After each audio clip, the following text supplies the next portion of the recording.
Indonesia tuh kayak negara yang nggak begitu dianggap, negara Oke. yang negara kecil lah gitu kan. Mhm. Tapi semenjak dunia ini tahu bahwa kita itu termasuk 4 besar negara dengan penduduknya banyak Mhm. gitu ya. Negara yang punya suku, ras, agamanya Yang sangat beragam gitu ya, bervariasi ya. bervariasi, budayanya juga, kekayaan makanan juga gitu. Akhirnya mulai dilirik gitu kan. Mmm. Sampai kita ke arah kita tuh produktif gitu. Mhm. Tapi produktifnya berada di tengah-tengah. Kita nggak bisa yang semaju negara-negara kayak Amerika Serikat, kemudian juga negara-negara Eropa. Tapi di sisi lain kita bisa memberikan dampak yang signifikan baik itu ke negara maju maupun negara dunia ketiga. Sehingga Mmm. statusnya adalah negara dunia kedua. Halo teman-teman, Hai semuanya. selamat datang kembali di Siberman, siniar berbagi Manfaat. manfaat, mencermati dunia. Menemukan makna. Oke, Mbak Irma, Yup. kemarin kita ngomongin soal globalisasi ya. Iya. Mbak Irma masih inget nggak sih inti globalisasi itu apa sih? Globalisasi itu adalah ketika dunia itu menjadi lebih dekat dan semua orang saling terhubung. Terdiri dari kata global. Oke. Nah, tapi gini Mbak Irma, Ya. ini contekan ya. Jadi produser udah nyiapin, gitu ya. Produser podcast biasa Terima kasih nyiapin produser. beberapa poin-poin yang perlu kita omongin. Mhm. Karena ini relate juga dengan apa yang saya pelajari sebenarnya di hubungan Oke. internasional. Mhm. Jadi memang dunia itu terbagi dari beberapa pihak, Mbak. Jadi Oh. ada yang core, negara core gitu ya, negara semi periperi dan negara periperi. Wah, apa tuh Nah, definisinya? definisinya gini. Dari Immanuel Wallerstein gitu ya, ini seorang aktor global gitu ya, Mhm. dimana kemudian itu dia membagi bahwa negara itu sebenarnya ada yang negara inti, negara maju nih, Mhm. ada negara yang di tengah-tengah, Mhm. ya negara yang produsen gitu ya, Mhm. tapi ada juga negara miskin. Itu masuk nggak sih kayak first world country, second and Betul, third world ya country? seperti itu. Dan itu Oke. memang sudah diciptakan, Diciptakan. dia diciptakan. Jadi kayak misalnya diklasifikasikan Mhm. berdasarkan dengan ya kalau misalnya kita tahu kan GDP gitu-gitu. Oh, dan itu udah berarti udah ada skema pembagiannya ya. Betul ya. Terus kemudian juga itu tuh sebenarnya dipelihara Mbak sampai sekarang gitu ya. Dipelihara. Dipelihara dalam tanda kutip karena memang Siapa kalau yang kita memelihara? lihat yang memelihara adalah ya elit global. Oh, elit global, Nah, elit menarik. global selama ini kan invisible ya, nggak terlihat ya mereka ya. Mm. Karena gini, tiga-tiganya itu saling bergantung Oke. ya. Kayak misalnya negara maju bergantung juga sama negara dunia kedua, negara dunia ketiga.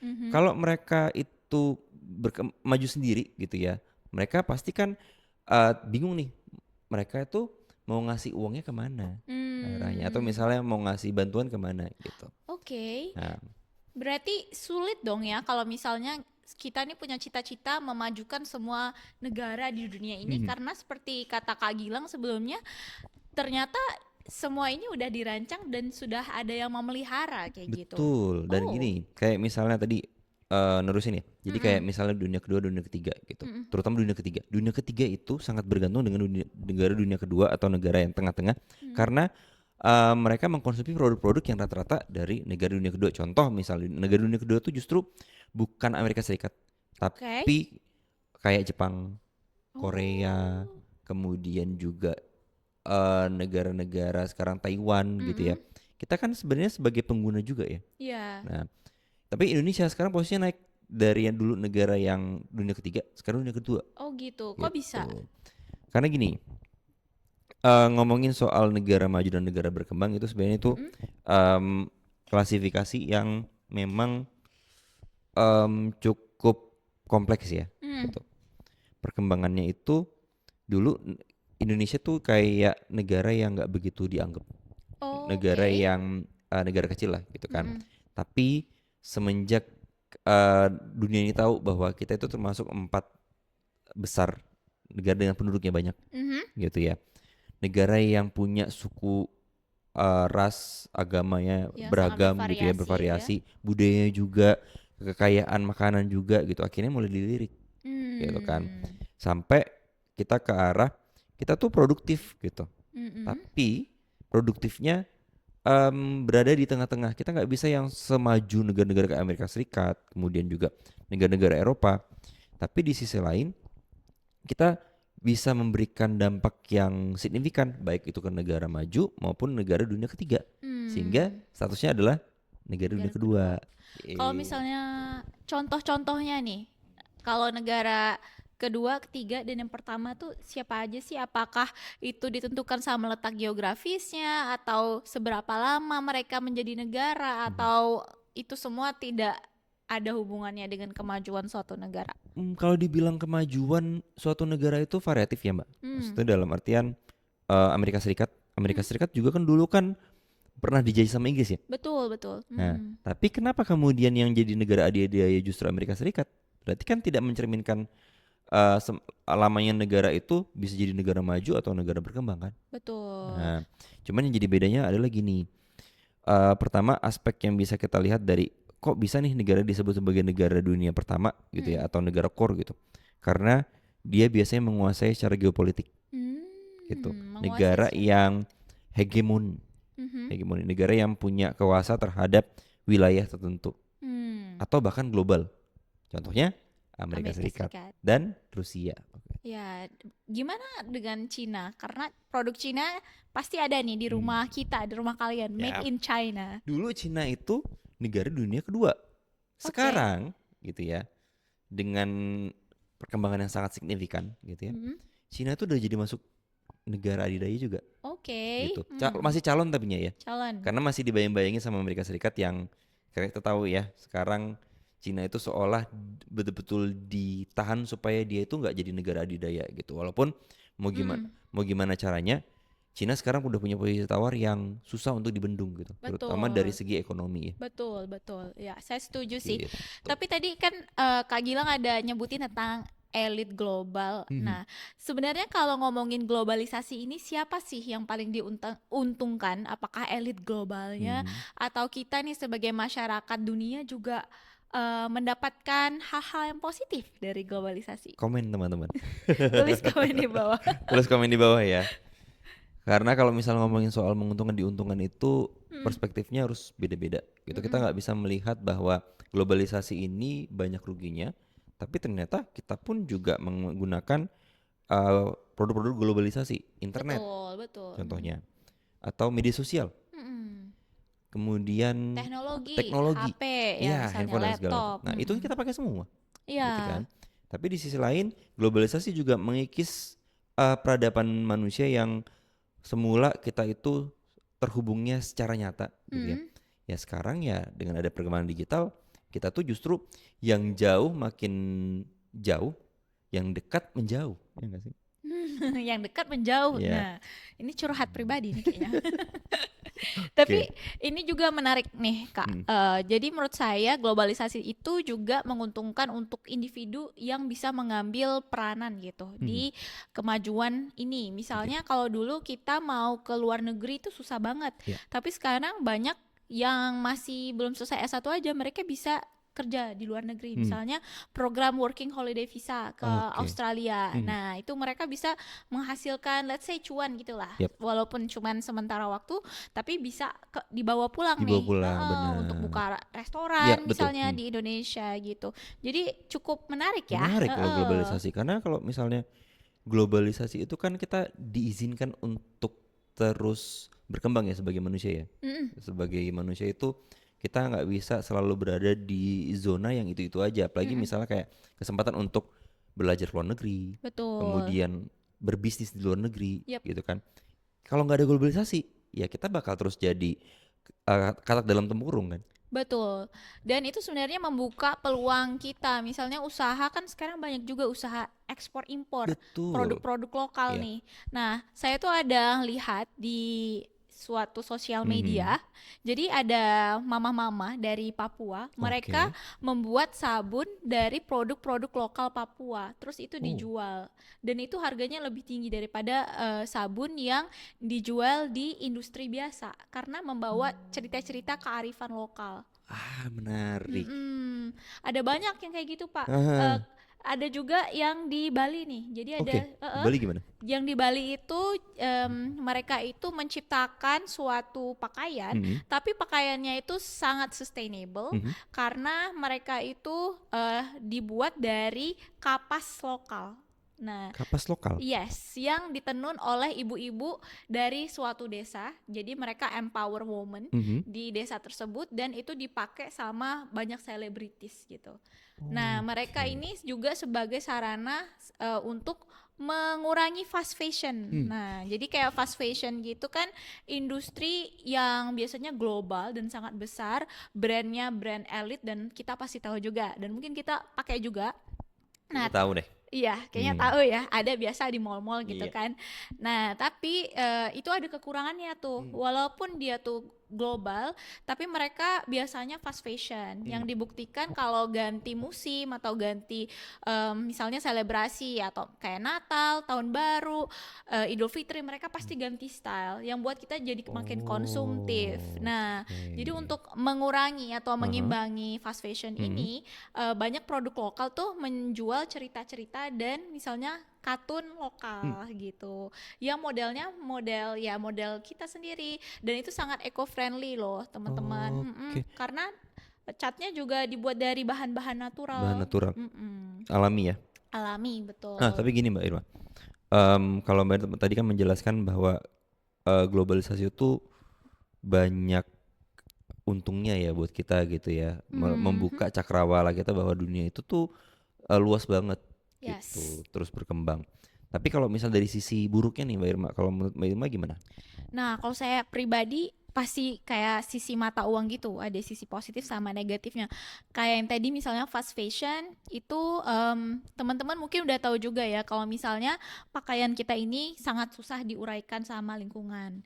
Jadi satu baju aja apalagi kalau dia bahannya dari ada campuran plastiknya atau dia bukan bahan katun misalnya, itu bisa diuraikan sampai 100 tahun.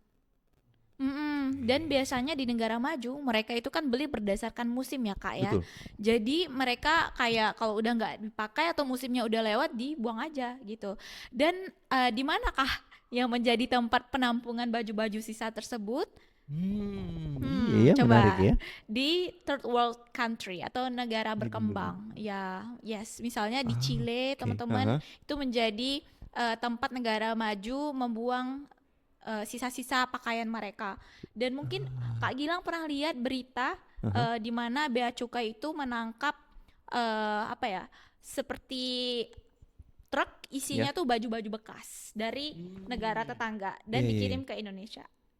Dan itu kemudian nanti diolah lagi, enggak? Enggak, karena itu sangat susah ngolahnya kalau Oh pakaian. Jadi iya, jadi benar sampah benar benar benar lingkungan benar benar. kayak gitu, teman-teman.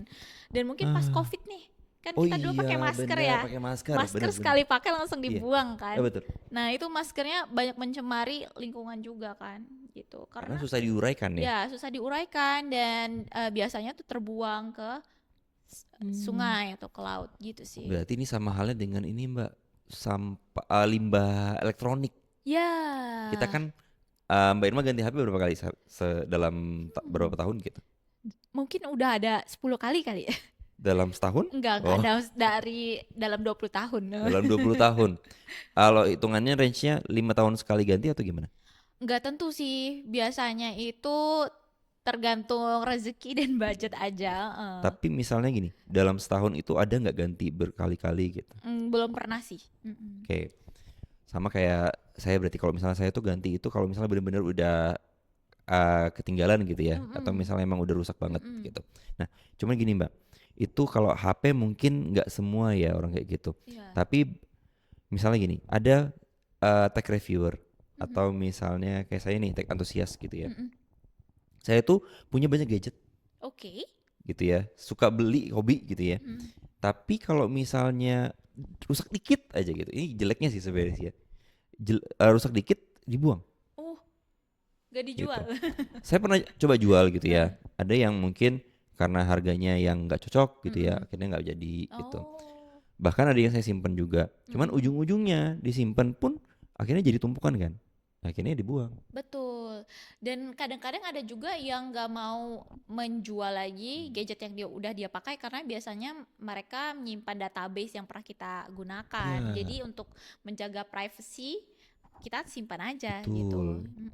Nah, itu kan efeknya kan ternyata berpengaruh terhadap ya lingkungan juga. Terus habis Betul. itu juga ke diri kita yang tadi selain konsumtif mungkin bisa jadi kita terlalu sayang sama barang gitu. Mm-mm. Bahkan kayak istilahnya tuh menganggap barang itu tuh sebagai bagian dari diri kita gitu. Iya, iya, iya. Identitas kita. Mm-mm. Nah, padahal sebenarnya nggak harusnya melekat. Nggak harus melekat. Berarti Hmm, attachmentnya harus dilepaskan dulu ya betul. teman-teman ya. Kayak konsep minimalism.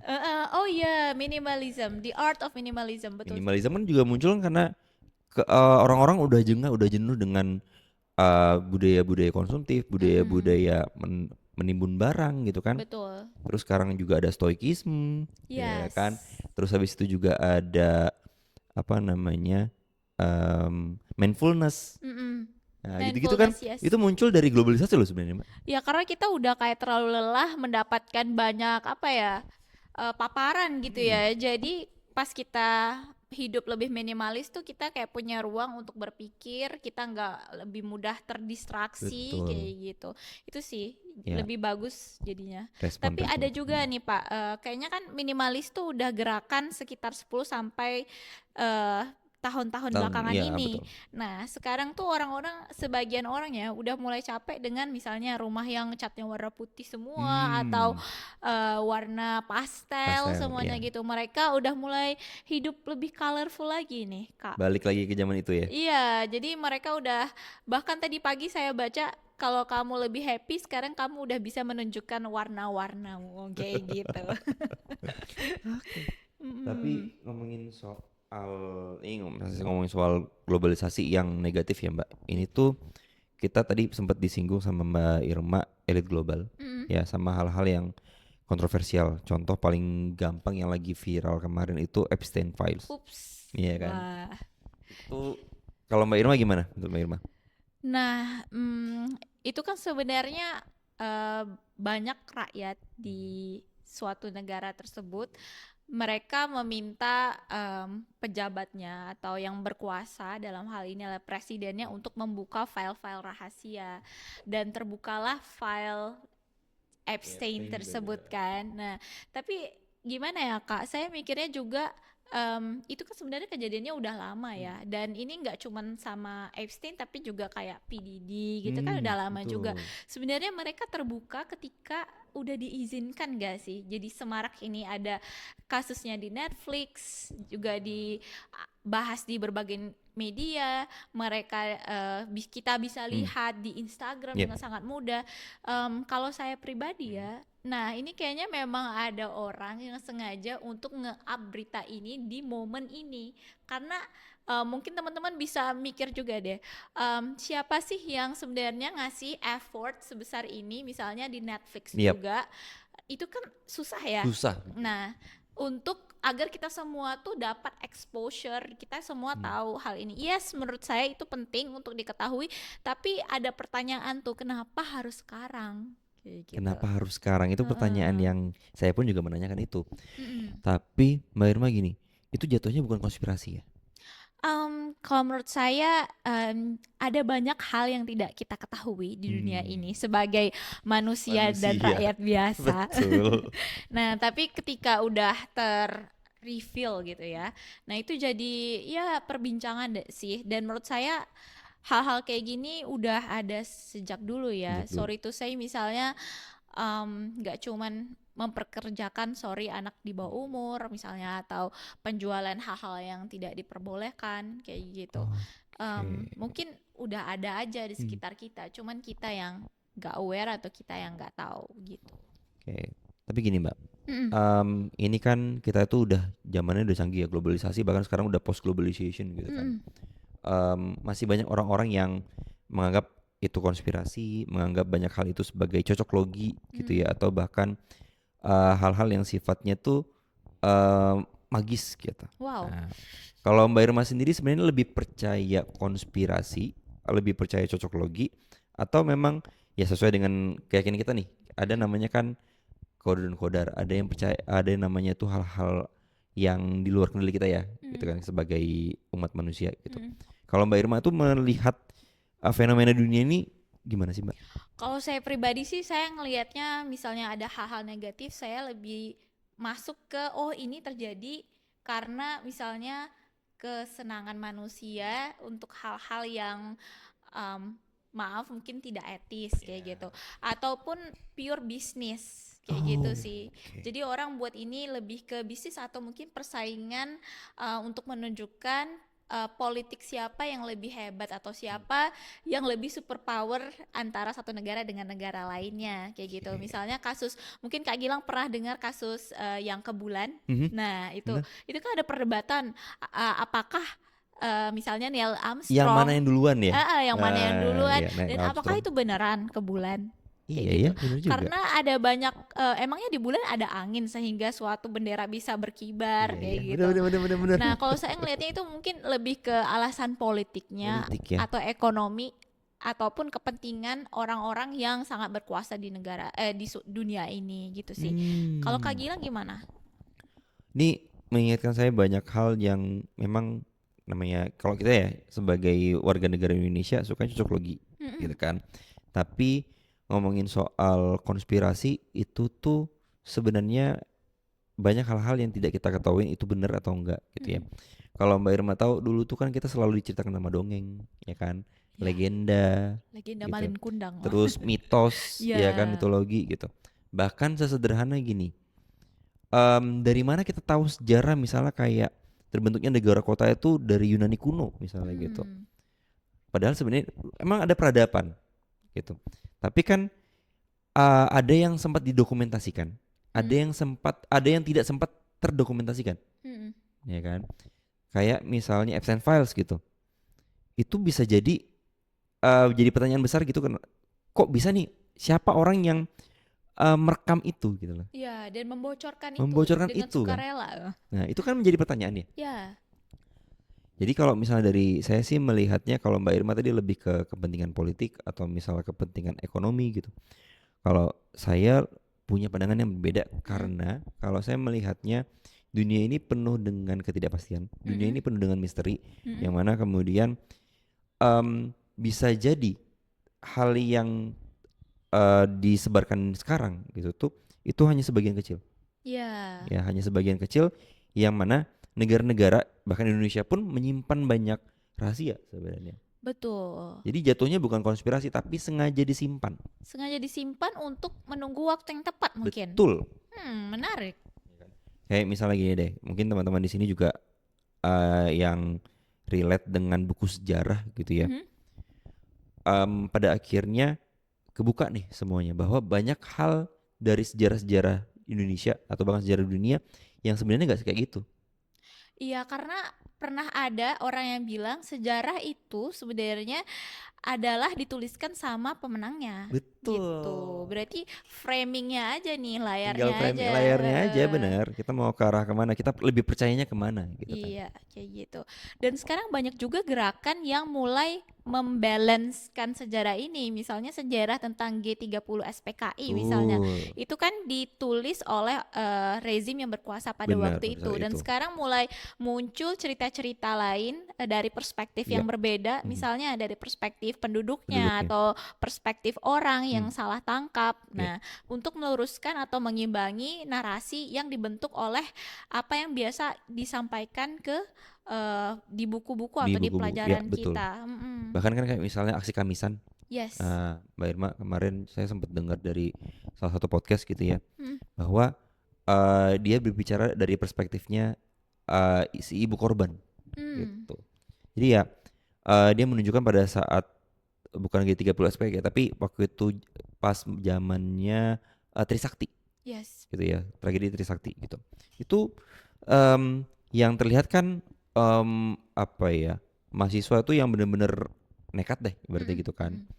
Ternyata diceritakan bahwa yang justru yang nggak ada nilai kemanusiaan itu ya si apa namanya Aparat atau aparat keamanannya gitu. Ini iya. kan jadi timbul tanda tanya ya gitu. Ya, ini menarik karena menurut saya manusia itu kan gak hitam putih ya, tapi punya banyak angle gitu. Misalnya dari sisi aparat mereka mungkin juga disuruh ya untuk Betul. melakukan hal yang demikian. Hmm, Atau dari sisi mahasiswanya pasti mereka melakukan sesuatu sehingga mendapatkan kekerasan kekerasan tersebut gitu. tersebut. Jadi ada banyak cerita abu-abu ya yang mungkin Betul. bisa dilihat dari berbagai perspektif perspektif Benar. gitu.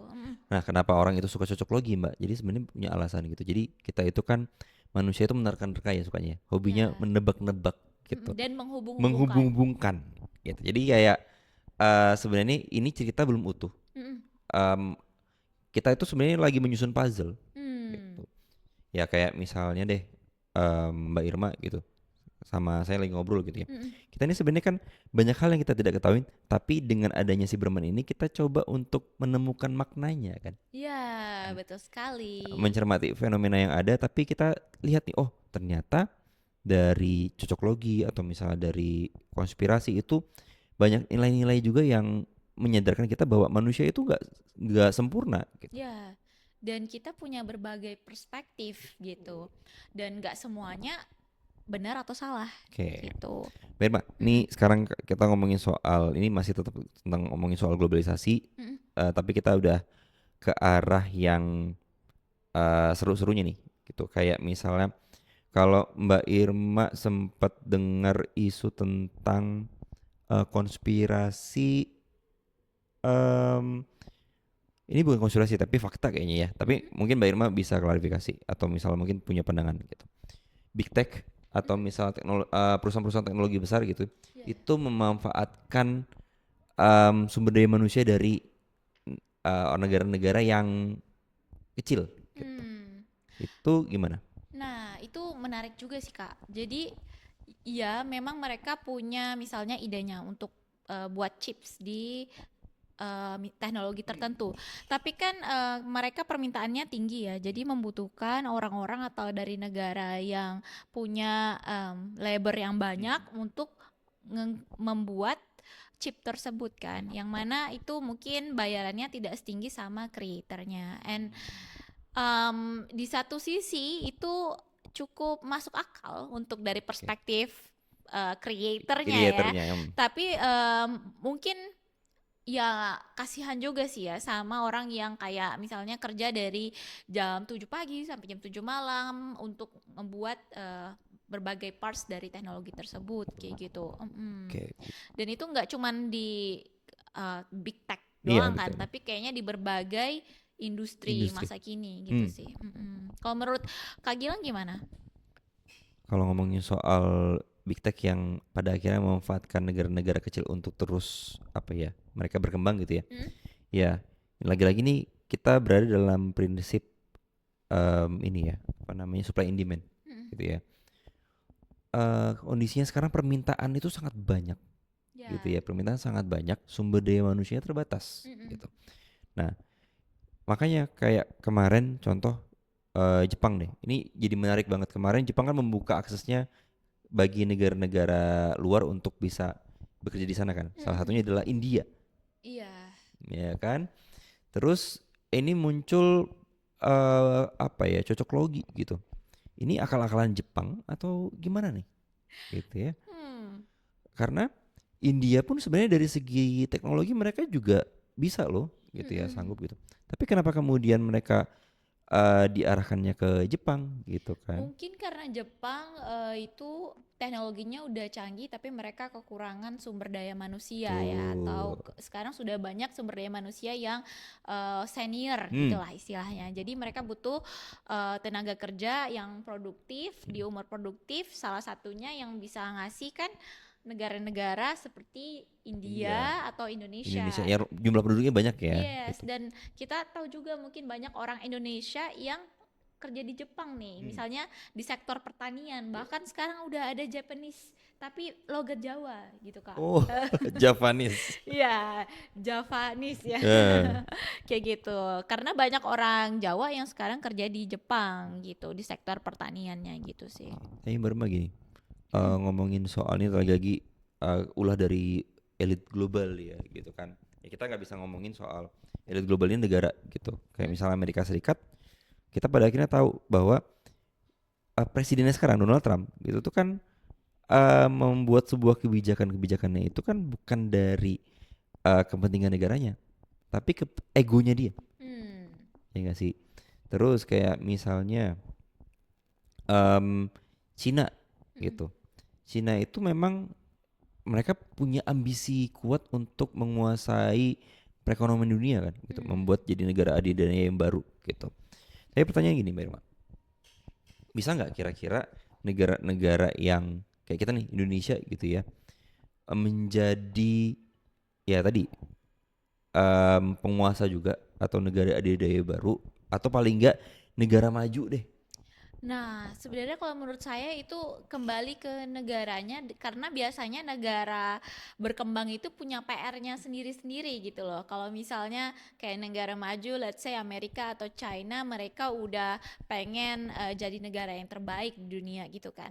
Tapi kalau negara berkembang nih, mereka punya banyak masalah misalnya infrastrukturnya lah atau kasus korupsi dan lain sebagainya. Itu masih banyak banget yang harus PR dalam negeri yang harus kita selesaikan gitu loh.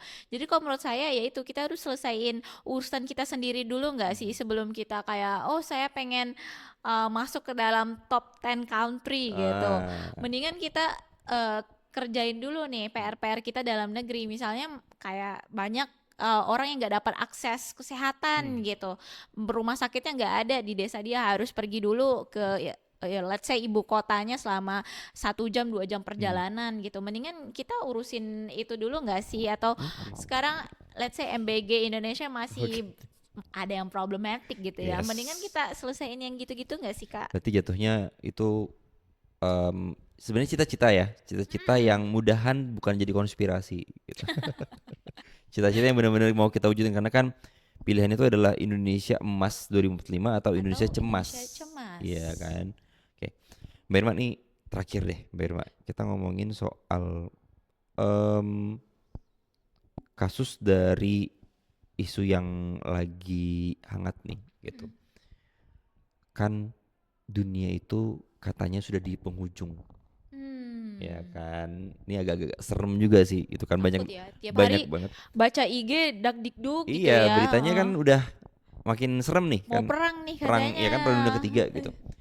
Nah, kalau dari sisi Mbak Irma gitu ya, ngomongin soal apa yang terjadi sekarang itu, ini sebenarnya itu wujud dari konspirasi yang akhirnya jadi kenyataan Hmm. atau memang sebenarnya sudah direncanakan.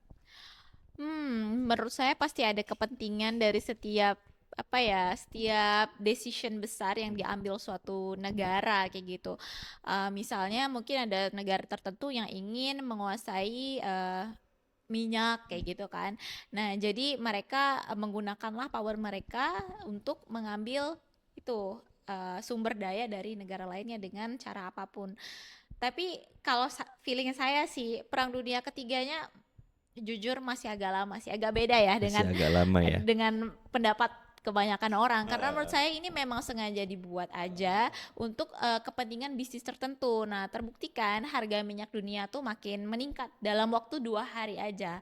Harga batu bara meningkat pesat, harga sawit. Nah, pasti ada pihak-pihak tertentu yang mau mengambil keuntungan nih dari hal ini. Dan juga misalnya chaos ini dibuat kan orang-orang jadi lebih meningkatkan perlindungan mereka kan. Misalnya mereka harus beli alutsista atau roket atau Hmm. tenaga pertahanan terbarukan. Nah, pasti ada pihak-pihak yang mengambil untung besar nih dari bidang-bidang terkini. Hmm. Kalau menurut Kak Gilang gimana? Tapi apakah kita akan perang nih Kak? Apa yang harus kita siapkan? Karena takut banget gitu. Gini, sebelumnya saya agak sedikit berbeda dengan Mbak Irma yang Mm. menyatakan bahwa ini tuh sebenarnya dibuat gitu ya. Kalau saya berpikir ini konspirasi yang jadi kenyataan sebenarnya. Wow, Karena konspirasi. dulu awalnya mikirnya konspirasi kan, tapi ternyata semua sudah ditakdirkan gitu loh. Kayak misalnya Oh, di agama Islam sendiri gitu ya, atau misalnya di Bible di agama Kristen, semuanya sudah ada alurnya gitu kan. betul. Nah, tapi sekarang itu udah seolah diwujudin gitu, Hmm. dibenerin deh, dijadiin bener gitu. Karena gini, belajar dari salah satu tanda-tanda berakhir dunia adalah kan muncul perang besar gitu Iya. kan. Ada negara-negara yang em, dulu tuh nggak dianggap Heeh. atau misalnya negara yang sedang mencari eksistensi dirinya gitu ya, Mm-mm. jadi musuh abadi. Sekarang itu mulai diyakini sebagai apa ya, pihak yang benar. Kita tahu Hmm. lah Israel, ya Oke. kan. Karena gini, dalam sejarahnya gitu ya, di masa 14.000 tahun yang lalu gitu ya, Mm, pas zaman Rasulullah mm, gitu kan. Ini saya awalnya juga dulu nggak yakin gitu. Tapi ternyata dulu Rasulullah udah pernah bilang kalau misalnya akan ada golongan yang awalnya itu sangat mendukung Islam gitu ya. mm. Tapi akan berpindah Mendukung yang sisi lain ke ya. mendukung yang lain. Dan itu adalah Nah, dan itu adalah ya yang dibilang ya, itu adalah orang-orang dari Isfahan dari Iran gitu. hmm, Ya, jadi kan sekarang kan kondisinya kan Iran kan lagi support banget buat Muslim ini harus bersatu gitu, harus benar-benar menjaga marwahnya mm-mm. Islam gitu kan. Tapi nanti akan ada saatnya orang-orang Israel dan orang-orang Iran itu bukan oknum ya kita bilang ya, tapi golongan yang akhirnya itu menciptakan perang itu sendiri. Hmm. Pertanyaannya nggak ada yang tahu kapan, ya Gak ada nggak yang sih? tahu kapan, Heeh. bener. Ya, jadi kita mempersiapkan diri aja nih sebaik mungkin sebagai individu dan juga sebagai kelompok gitu. Tapi kalau pertanyaan terakhir deh Ya, dari saya untuk Kak Gilang, jadi ada yang bilang karena perang itu udah semakin dekat dan kita nggak tahu gonjang-ganjing apa yang terjadi ke depannya, kita harus mempersiapkan diri. Salah satunya dengan menyimpan dan membeli barang-barang kebutuhan. ah, Nah, kalau di rumah Kak Gilang, apakah mulai berpikir untuk melakukan hal itu atau kayak kita nggak boleh panic buying gitu? em, ini sama kayak kejadian pas COVID-19 ya Mbak. Iya. COVID-19 sendiri menciptakan apa ya dilema di antara masyarakat kita sendiri karena ada yang percaya COVID itu beneran virus, Mhm. ada yang percaya bahwa ini akal-akalan dari elit global gitu Ah, kan. iya iya. Nah akhirnya orang yang percaya bahwa ini tuh em, elit global yang nyiptain dan virusnya benar-benar udah sangat parah, Hmm? akhirnya orang-orang percaya sama narasi-narasi yang muncul kayak misalnya, ayo beli barang-barang sebanyak-banyaknya gitu Mm-mm. untuk persiapan untuk kalau menghadapi krisis dan segala macam gitu Mm-mm. kan. Terus waktu itu orang termasuk di keluarga saya itu panic buyingnya beli obat, Dan masker mungkin. masker, ya kan. Terus habis itu beli apa namanya makanan cepat saji, gitu kan. Mm-mm. Ya itu kan kejadian ya, gitu. Tapi belajar dari yang terjadi, belajar dari yang sudah ada sebelumnya. Ternyata justru membahayakan ketika kita melakukan panic buying. Iya, karena Karena kalau dari perspektif saya gitu ya, akal pikiran kita itu sebenarnya kan lagi diuji nih, lagi dicoba gitu dengan apa ya, cobaan atau mm, dengan ujian yang ada gitu. mm, Nah, kalau misalnya kita ikut dengan narasi yang ada gitu yang diciptakan sekarang, ayo segera beli barang-barang untuk bertahan hidup deh, atau misalnya bahan-bahan pokok gitu. Yang ada logika kita udah nggak main, iya iya iya. nalar kita udah nggak main sehingga ya udah kita dalam mode defensif. Mm, Padahal kita nggak pernah tahu kan. mm-mm. Gitu. Ya memang boleh mempersiapkan. Tapi kalau dari saya pribadi, perbanyak referensi deh, Ya. perbanyak literasi gitu. Itu tuh pentingnya. Kenapa kemudian kita tuh tidak hanya membaca buku atau misalnya scrolling TikTok, scrolling Instagram atau scrolling media sosial, tapi membaca fenomena Dan menemukan makna. dan menemukan mana. Ya. Karena Mbak, kita itu kan diciptakan sama Tuhan, diciptakan sama Allah itu menjadi khalifah di muka bumi kan. Mm-mm. Ya kan. Ini jadi momen sesi Ramadan ya. Tapi enggak. Em, kal fungsi dari khalifah sendiri kan menjaga bumi ini supaya tetap apa ya berjalan dengan baik, Mm-mm. berkelanjutan kalau misalnya dibilang dengan barat gitu ya. Mm-mm. Tapi kalau misalnya kita sendiri nggak percaya dengan kita bisa bertahan gitu ya, ya Mm. sama aja kita membohongi itu dong. Prinsip Iya. keberlanjutan itu nggak ada. Mm. Jadi intinya kita harus mempersiapkan diri, tapi tetap wise ya, Ya, tetap tetap wise, tetap belajar belajar. terus, perkaya pengetahuan kita, Hmm, tapi juga tetap peduli nih, jangan melakukan panic buying ya, karena itu betul. bisa oke untuk kita aman, tapi untuk untuk orang-orang lain yang mungkin nggak punya kesempatan seperti kita, itu membahayakan yang lainnya juga. Karena konspirasi itu pada akhirnya menyerang orang-orang yang logikanya udah apa ya, berada di level yang cukup kritis, Mbak, Hmm. gitu.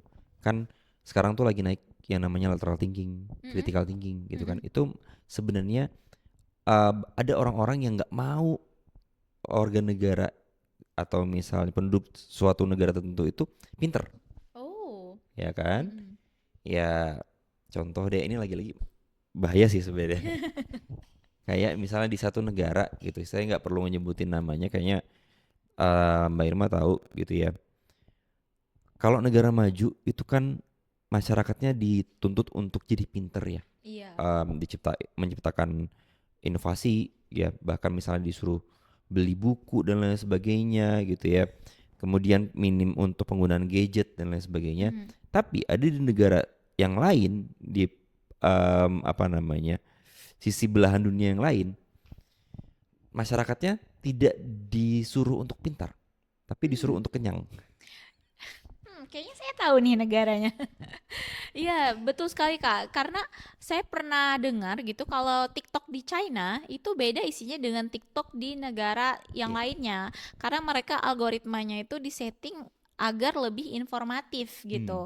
Beda banget dengan TikTok di negara A atau B gitu, iya, yang mungkin kita sering lihat joget-joget gitu dan lain sebagainya. betul. Jadi lebih ke doom scrolling ya. Dan Iya, doom ada scrolling. penelitian yang bilang kalau kita sering melakukan doom scrolling itu kan kita kayak nge-scroll tapi kita nggak mikir kan, Iya, attention span kita itu berkurang, terus fokus betul. kita juga Benar. berkurang kayak gitu. Sementara yang kita hadapin itu bukan cuman hari ini loh, atau misalnya happy-happynya aja gitu. Iya.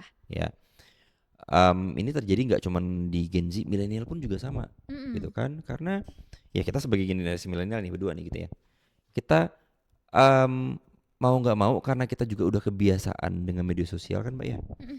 Jadinya tuh daya pikir kita atau misalnya attention span kita gitu ya terhadap sesuatu itu berkurang juga. Ya, sadar nggak sih? Hmm. Iya, sejujurnya itu terjadi sama saya sih beberapa Nah, tahun yang lalu karena ceritanya itu udah lulus kuliah mhm. S1, jadi ya udah kayak nggak ada beban aja Iya, gitu, scroll IG. scroll IG Itu gitu bisa ya. Kak sampai berjam-jam atau sampai baterainya habis Nah, Kak. Nah gitu, terus eh saya ngerasa ini kayak nggak sehat aja iya. karena pas kita misalnya ngelihat konten-konten di IG itu tuh kita jadi lebih apa ya, membandingkan diri kita dengan orang Hmm. lain gitu. Jadi dari situ saya mulai sosial media detox gitu sih. Oke. Mm-mm. Nah, tapi tidak semua orang seperti itu kan, Mbak.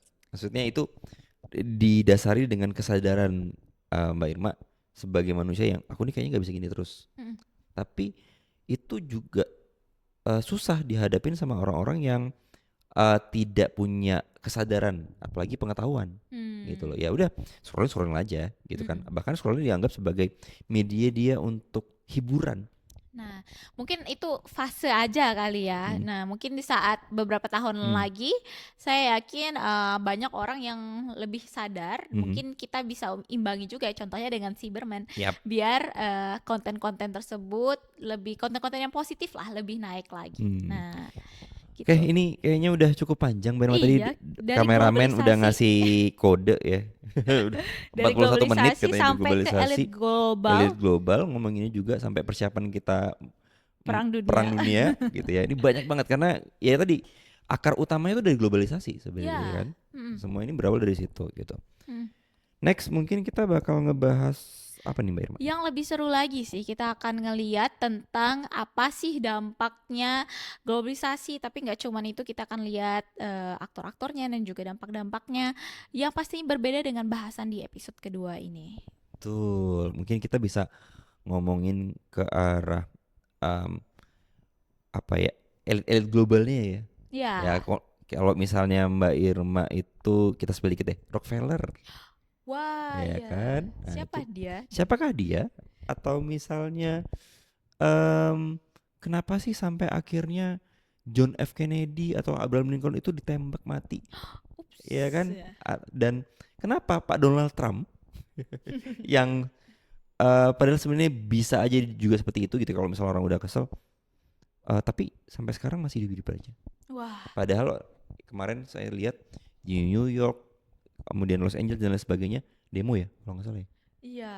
Tapi di mana-mana pasti ada demo nggak sih? Nah, itu nanti kita bakal Iya. bahas bareng-bareng ya. Nah, jadi teman-teman stay tune di episode ketiga Cyberman.